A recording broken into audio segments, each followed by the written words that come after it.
वालेकुम, how are you all. Welcome back to my YouTube channel. So friends, कैसे हैं आप सब। उम्मीद है कि सब ठीक ठाक होंगे, हैरियत से होंगे। अल्लाह पाक हम सबको अपने अपने घरों में खुश रखे, आबाद रखे, आमीन सुम्मा आमीन।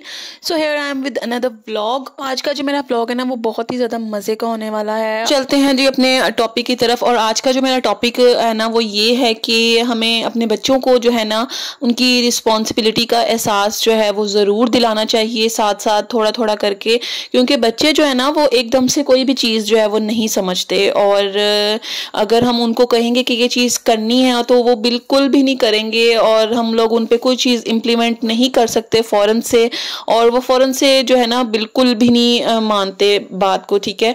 और ख़ास करके वो बच्चे जो थोड़ा आपकी यानी बड़ी एज में जा रहे हैं, मतलब कि 8 साल से 10-12 साल की उम्र के जो बच्चे हैं ना, वो फ़ौरन से बात नहीं मानते। सो हमें इनको हर बात सिखाने के लिए जो है ना वो थोड़ी बहुत कोशिश करते रहना चाहिए, और हर बात में जो है ना वो साथ साथ उनको समझाना चाहिए।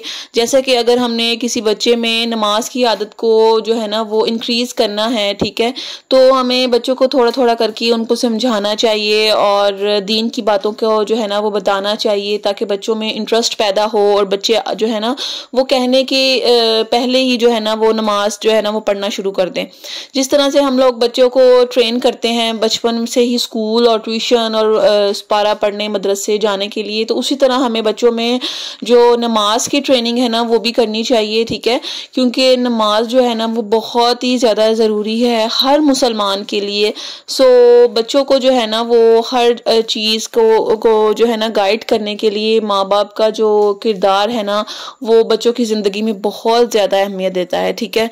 सो बच्चों के अंदर कोई भी चीज़ इम्प्लीमेंट करवाने के लिए, उनको उस चीज़ की आदत डालने के लिए पेरेंट्स को खुद वो चीज़ करनी पड़ती है बच्चों के सामने, ताकि बच्चे जो है ना खुद जब पेरेंट्स को देखेंगे ना तो बच्चे अपने आप वो चीज़ करेंगे। और अगर छोटी से छोटी बात भी है ना, उसके लिए भी हमें अपने बच्चों को गाइड करना चाहिए। जब तक हम उनको गाइड नहीं करेंगे तो बच्चे जो है वो नहीं समझेंगे, ठीक है। और मोबाइल फ़ोन अगर बच्चे यूज़ कर रहे हैं तो उसके लिए भी उनको समझाना चाहिए कि बेटा इतने टाइम पे यूज़ करना है और इतने टाइम पे आपने स्टडी करनी है, ठीक है।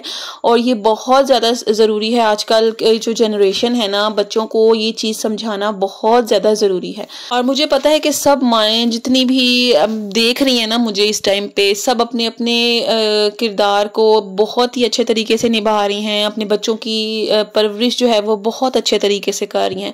लेकिन मेरा बात करने का मकसद सिर्फ ये है कि अगर आप लोगों को थोड़ी सी मुश्किल पेश आ रही है ना, जैसे कि अब मेरा बेटा है तो वो मेरी बात जल्दी नहीं सुनता क्योंकि वो थोड़ा सा बड़ी एज में जा रहा है, तो उसको मुझे एक काम करवाने के लिए ना उसको मुझे 2 बार कहना पड़ता है। और वो काम जो मैं उसको डांट के कहती हूँ ना, तो उस काम की बजाय अगर वही काम मैं उसको प्यार से समझाऊंगी ना तो वो बहुत जल्दी कर लेता है। तो बजाय इसके कि बच्चों से जो है ना गुस्से में काम करवाया जाए और हर टाइम चीखते चिल्लाते बच्चों से काम करवाया जाए, बच्चों से वही काम हम प्यार से और मोहब्बत से भी करवा सकते हैं, ठीक है। तो बात का मकसद सिर्फ यही है कि हमें अपने बच्चों की बात को मानना भी चाहिए और उनसे जो है ना अपनी बात को मनवाना भी चाहिए। और दुनियावी बातों के साथ साथ हमें दीन की बातों को भी उनको समझाना चाहिए और इस्लाम और दीन के बारे में जो है ना उनको बताना चाहिए।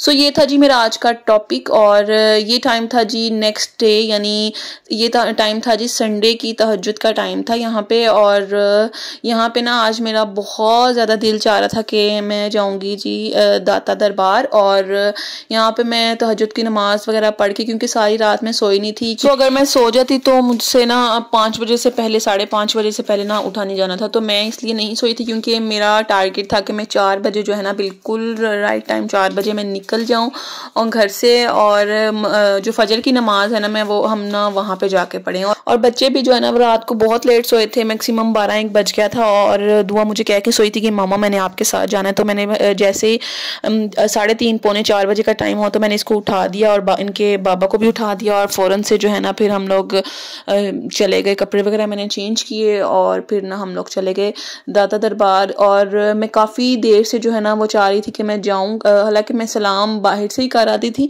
लेकिन जो सुकून अंदर जाके मिलता है ना, और ये सुबह सुबह का टाइम था और इतना सुकून मिलता है ना इस टाइम पे, बिलीव मी मुझे इतना कोई सुकून मिला ना इस टाइम पे जाके। और मेरी बेटी कह रही थी कि मामा ये ऐसे है कि जैसे कोई जन्नत में ना हम आ गए हैं।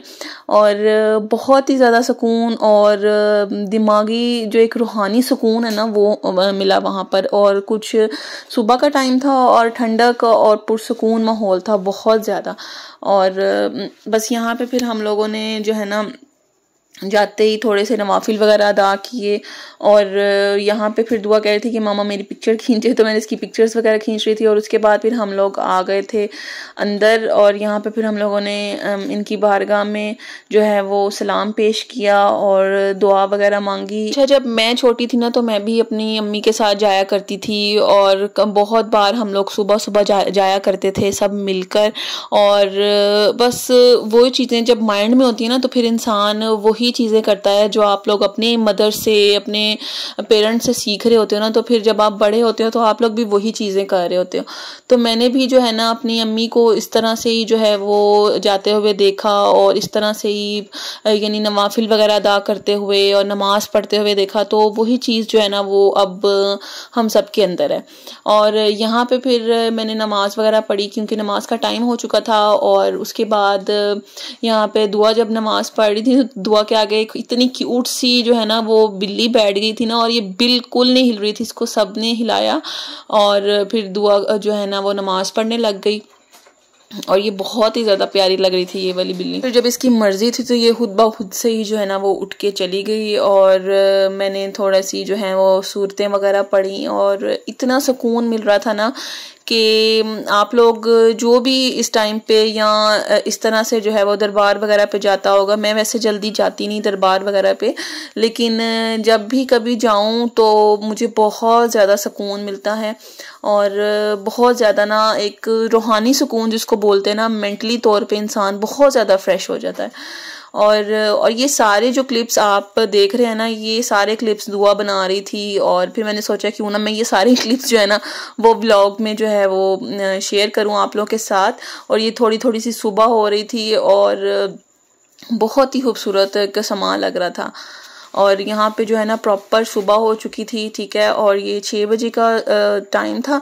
तो बस यहाँ पे फिर दुआ ने वाला क्लिप भी बनाया, और फिर मैंने सोचा कि ये वाला जो क्लिप है ना ये भी मैं इसके अंदर डालती हूँ। अच्छा, कैमरा जो है ना वो इस चीज़ को कैप्चर नहीं कर पा रहा था, जो चीज़ हम लोग देख रहे थे आसमान पे। इतनी मैं कहती हूँ कि कोई पुरसुकून जगह थी और इतना खूबसूरत समा था ना, और आसमान पे परिंदे जब उड़ रहे थे और इतना सुकून मिल रहा था ना।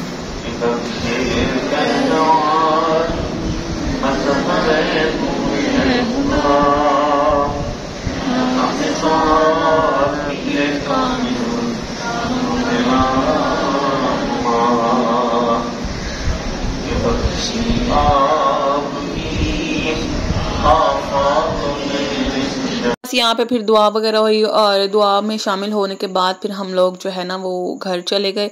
और यहाँ पे फिर हम लोग जा रहे थे घर, और सुबह सुबह का टाइम था और हर जगह जो है ना वो साफ़ वगैरह सफाई वगैरह हो रही थी। और उसके बाद फिर हम लोग जो है वो घर की तरफ चले, लेकिन हम लोगों ने घर की तरफ नहीं जाना था, अभी हमने जो है ना वो नाश्ता करना था, ठीक है। सो हम लोग आए यहाँ पर, जो फेमस हलवा पूरी है ना, ज़फ़र हलवा पूरी, इनकी हम लोगों ने पूरी खाई। और बिलीव मी, इनकी हलवा पूरी इतनी कोई लजीज किस्म की हलवा पूरी थी, और इनकी जो पूरियाँ हैं ना ये बहुत ही ज़्यादा मज़े की हैं, और ये हाईली रेकमेंडेड है मेरी तरफ से।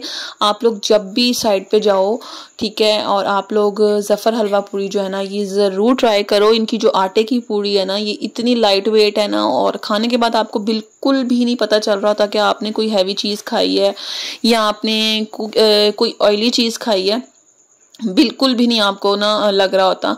तो इनका जो ये फेमस, इनका जो खोए वाला, इनका ये पूड़ा सा जो होता है ना, इसके साथ खोया ये सर्व करते हैं, साथ में हलवा। और हलवा भी जो है ना वो देसी घी का है स्पेशल, और बहुत ही ज़्यादा इनकी जो है ना क्वालिटी भी बहुत अच्छी है, इनका टेस्ट बहुत ही ज़्यादा मज़े का था। और मुझे जो है ना इनकी हलवा पूरी बहुत ज़्यादा मज़े की लगती है, और मैं ज़रूर खाती हूँ ये वाली हलवा पूरी जब भी हम लोग इस साइड पे जाएं। हलवा पूरी है ना, इसका पहला बाइट तोड़ते ही ना इतना कोई हंसता पूरी होती है ना, ये जब आप लोग एक दफ़ा ट्राई करेंगे ना तो फिर आपको अंदाज़ा होगा ये कि इतनी ज़्यादा हंसता थी और कितनी ज़्यादा सॉफ्ट थी और बिल्कुल मुंह में घुल जाती है और बहुत ज़्यादा मज़े की है। आपको पता है कि मैं जो है ना हलवा पूरी वगैरह और इस तरह के हैवी नाश्ते जो है ना वो ज़्यादा नहीं करती, लेकिन जब मैं करती हूँ ना, जब मैं खाती हूँ तो फिर अच्छी जगह से ही खाती हूँ ताकि एक प्रॉपर एक मज़ा जो है ना वो आना चाहिए। और बहुत ही ज़्यादा मज़े की थी इनकी हलवा पूरी। और हमने बैठे बैठे ना माशाल्लाह से हम लोगों ने 4-5 जो पूरियाँ हैं ना, 5-6 पूरियाँ हम लोगों ने ऑर्डर कर दी थी और बहुत ही ज़्यादा लाइट वेट थी, बिल्कुल भी नहीं पता चल रहा था कि हम लोगों ने पूरी खाई है। और ये जो इनका पूरा है ना, ये बिल्कुल खोए से भरा हुआ था अंदर से और साथ भी इसके खोया जो है वो देते हैं, सर्व करते हैं। तो आप लोग जब भी जाएं ये वाला जो इनका पूरा है ना विद हलवा आप लोग ज़रूर ट्राई कीजिएगा। और उसके बाद फिर हम लोग आ गए घर, क्योंकि घर में जो बच्चे थे ना, हुरैन, फातिमा और मेरा बेटा, और उनके लिए भी हम लेके आए थे, मदर इन लोग के लिए भी घर पे भी लेके आए थे। उस सबको आके फिर मैंने चाय वगैरह बना के दी और ये हस्बैंड की चाय थी और साथ में मेरा कहवा था, क्योंकि मैं चाय वगैरह नहीं पीती। और फिर जनाब सारा दिन की रूटीन जो है वो चलती रही और ये टाइम था जी शाम का। शाम को फिर हम लोगों ने पिज़्ज़ा जो है वो घर पे ऑर्डर किया और पिज़्ज़ा खाया।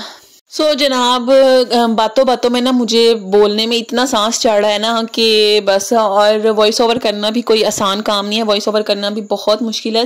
मैं आप लोगों के लिए इतनी ज़्यादा मेहनत करती हूँ और अपनी ज़िंदगी की हर चीज़ जो है वो आप लोगों के साथ शेयर करती हूँ। जितना हो सकता है आप लोग लाइक और कमेंट ज़रूर किया करें। और यहाँ पे हुरैन फातिमा को जो है ना आई फ्लू हो गया हुआ था, तो हुरैन फातिमा थोड़ी सी बातें कर रही थी।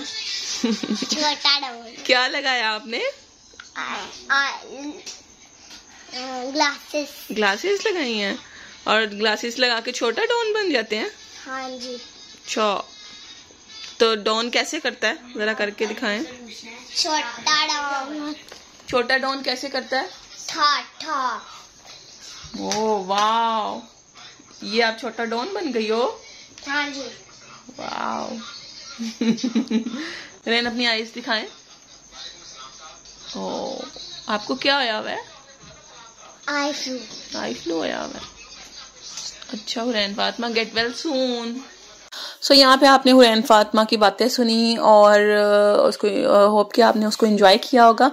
और यहाँ पे भी मैं हुरैन दुआ की जो है ना आइज़ में ये वाले ड्रॉप्स डाल रही थी और 1 से 2 दिन के अंदर ये ना इन ड्रॉप्स के साथ ना इनकी आंखें ठीक हो गई थी। और ये बहुत ही ज़्यादा अच्छे ड्रॉप्स हैं और टोटली रेकमेंडेड है मेरी तरफ से। और बहुत बड़े डॉक्टर की जो है ना सजेशन पे मैंने ये लिए थे और इनकी प्राइस जो है ना वो 215 रुपये है, यानी 215 रुपीज़। अगर आपको या आपके छोटे बच्चों को या बड़े बच्चों को आई फ्लू होया हुआ है तो आप लोग ये वाले ड्रॉप्स जो हैं वो यूज़ करें अपने बच्चों के लिए। टोटली सेव हैं। शेयर करने का मकसद सिर्फ ये है कि अच्छी बात फैलाना सदका जारिया है। आई होप कि आपको आज का व्लॉग अच्छा लगा होगा। अगर अच्छा लगा हो तो लाइक शेयर सब्सक्राइब कीजिएगा। मिलते हैं नेक्स्ट व्लॉग में, तब तक के लिए अल्लाह हाफ़िज़।